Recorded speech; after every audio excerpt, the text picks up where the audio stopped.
Sumainyo ang Panginoon. At sumaiyo rin. Ang mabuting balita ng Panginoon ayon kay San Lucas. Papuri sa iyo, Panginoon. Noong panahong iyon, umuwi si Jesus sa Nazaret na kanyang nilakhan. Gaya ng kanyang kinagawian, pumasok siya sa sinagoga ng araw ng pamamahinga. Tumindig siya upang bumasa at ibinigay sa kanya ang aklat ni Propeta Isaías. Binuksan niya ang aklat sa dakong kinasusulatan ng ganito: Sumasa akin ang Espiritu ng Panginoon, sapagkat tinirang niya ako upang ipangaral sa mga dukha ang mabuting balita. Sinugo niya ako upang ipahayag sa mga bihag na sila'y lalaya at sa mga bulag na sila'y makakakita, upang bigyang kaluwagan ang mga sinisiil at ipahayag ang pagliligtas na gagawin ng Panginoon. Binalumbon niya ang kasulatan at matapos isauli sa tagapaglingkod, siya'y naupo. Nakatitig sa kanya ang lahat ng nasa sinagoga at sinabi niya sa kanila, Natupad ngayon ang bahaging ito ng kasulatan samantalang nakikinig kayo. Pinuri siya ng lahat at namangha sa kanyang napakahusay na pananalita. Hindi ba ito ang anak ni Jose? Tanong nila. Kaya't sinabi ni Jesus, Walang pagsalang babanggitin ninyo sa akin ang kawikaang ito. Doktor, gamutin mo ang iyong sarili. Sasabihin din ninyo sa akin, Gawin mo naman sa iyong sariling bayan ang mga nabalitaan naming ginawa mo sa Capernaum. At nagpatuloy ng pagsasalita sa Jesus. Tandaan ninyo, walang propetang kinikilala sa kanyang sariling bayan. Ngunit sinasabi ko sa inyo, maraming babaeng balo sa Israel noong kapanahunan ni Elias nang hindi umulan sa loob ng 3 taon kalahati at magkaroon ng matinding tagutom sa buong lupain. Subalit hindi sa kanino man sa kanila pinapunta si Elias, kundi sa isang babaeng balo sa Sarepta, sa lupain ng Sidon. Sa dinami-dami ng mga kitongin sa Israel noong kapanahunan ni Eliseo, walang pinagaling isa man sa kanila. Sina Aman pang taga-Syria ang pinagaling. Galit na galit ang lahat ng nasa sinagoga na marinig ito. Nagtindigan sila at pinagtabuyan siyang palabas sa tuluktok ng burol na kinatatayuan ng bayan upang ibulid sa bangin. Ngunit dumaan siya sa kalagitnaan nila at umalis. Ang mabuting balita ng Panginoon. Pinupuri ka namin, Panginoong Hesukristo. Maupo po ang lahat. Isang magandang gabi po sa inyong lahat. Malinaw po ba sa atin kung ano ang purpose natin sa mundong ito? Sa inyo pong mga matanda na, alam nyo pa po ba? O kumbaga, narating nyo ba? Naibigay nyo ba yung purpose ninyo sa mundong ito? So mga bata dito, alam nyo na ba kung anong gusto nyo maging paglaki? Pag tinatanong kayo sa eskwelahan, ano gusto nyo maging? Muli, sa mga matatanda, kayo ba yung naging kung ano ang pangarap ninyo noon? Kung nangyari yon, salamat sa Diyos. Kung hindi, yan, isa yan sa mga bagay na kailangan natin matutunan dito sa ating Ebanghelyo. Kasi ang sabi po dito, nang ipahayag ni Jesus, no, nagbalik siya sa kanyang sariling bayan, sa Nazaret. Kaya nga ang tawag sa kanya, Jesus Nazareno, kasi yun yung bayan na kinalakhan niya. At malinaw din sa kanya na sabi na ang kanyang layunin, alam niyang hinirang siya ng Diyos para ipangaral ang mabuting balita sa mga dukha ipahayag na ang mga bihag ay lalaya, ang mga bulag makakakita, at makakaranas ng kaluwagan ang mga pinahihirapan. Malinaw sa kanya ito. Kung kaya, tuloy siya sa kanyang paglalakbay. Hindi ito mangyayari sa kanyang sariling bayan. O ganun pala, may mga pagkakataon na kailangan mong umalis sa isang lugar. Pwedeng hindi lang lugar. May kinakailangan umalis ka sa isang relasyon. Ano ba yung mga relasyon? Yung magjowa. Kung pinipigilan ka ng jowa mo na mas ma-develop ka, alisan mo yan. Barkada.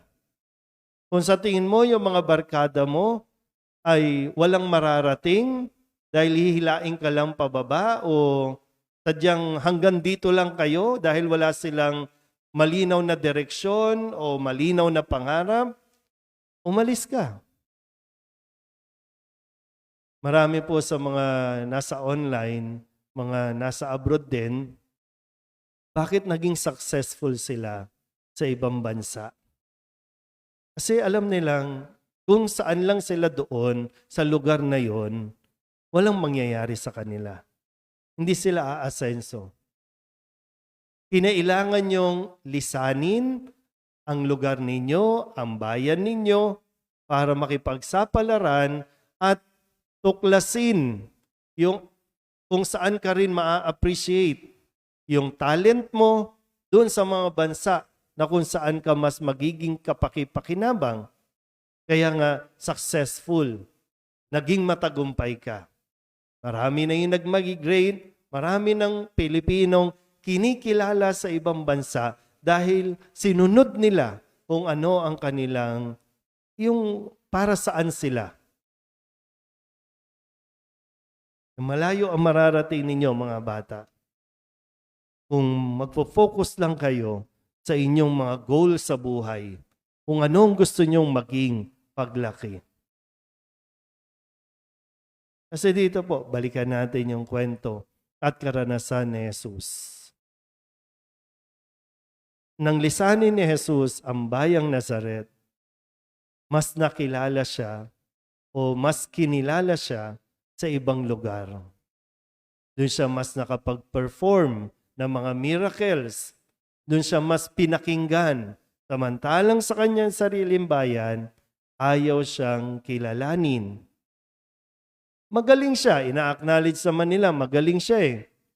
Kaya nga sabi, namangha silang lahat sa kanyang pagpapahayag. Pero dahil nga sa sinasabing, di ba, anak siya ng karpentero, taga Nazaret yan. Wala siyang dapat marating. Hindi siya dapat sumikat. Kaya hindi siya kinilala sa kanyang sariling bayan. Pero, hindi na nga siya kinilala dahil ang gusto lang nila, umaasa sila na, taga dito ka, sige, gumawa ka sa amin ng mga ginagawa mo sa ibang bansa, sa ibang lugar, na para bang may utang na loob sa Jesus na gawan nila sila ng mga himala. Kaya hindi ibinigay ni Jesus ang kanilang kahilingang maghimala. Nagalit. Halos itulak na siya sa bangin. Ganun katindi. Pero, sabi dito, dumaan lang siya sa kalagitnaan nila at umalis. Kung ayaw sa inyo, umalis kayo. Doon kayo sa mga lugar na kung saan kayo lalago, kung saan kayo mas magiging kapaki-pakinabang. Mahirap po kung ipipilit ninyo na magustuhan kayo ng mga tao sa lugar ninyo na hindi naman talaga kayo kikilalanin. Kasi minsan meron po talaga mga biases. Anak siya ng tendere, anak siya ng adik, anak siya ng basurero. Hindi dapat. Gaya ng nasabi ko kanina, yung mga tao, lalo tigit, yung mga Pilipinong nagtagumpay, kaya sila nagtagumpay ay dahil hindi sila naniwala doon sa mga taong walang tiwala sa kanila. Mas naniwala sila na mayroong magandang plano ang Diyos para sa kanila. Hindi dito, kundi sa ibang lugar. Kaya tingnan natin ulit, yung tanong ko, naabot nyo ba?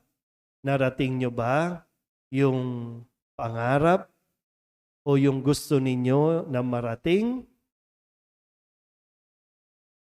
Dati siguro, no? Walang naniwala sa iyo na makakapag-aral ka. Pero nakatapos ka. Hindi dahil sa ibang tao, kundi dahil naniwala ka sa sarili mo.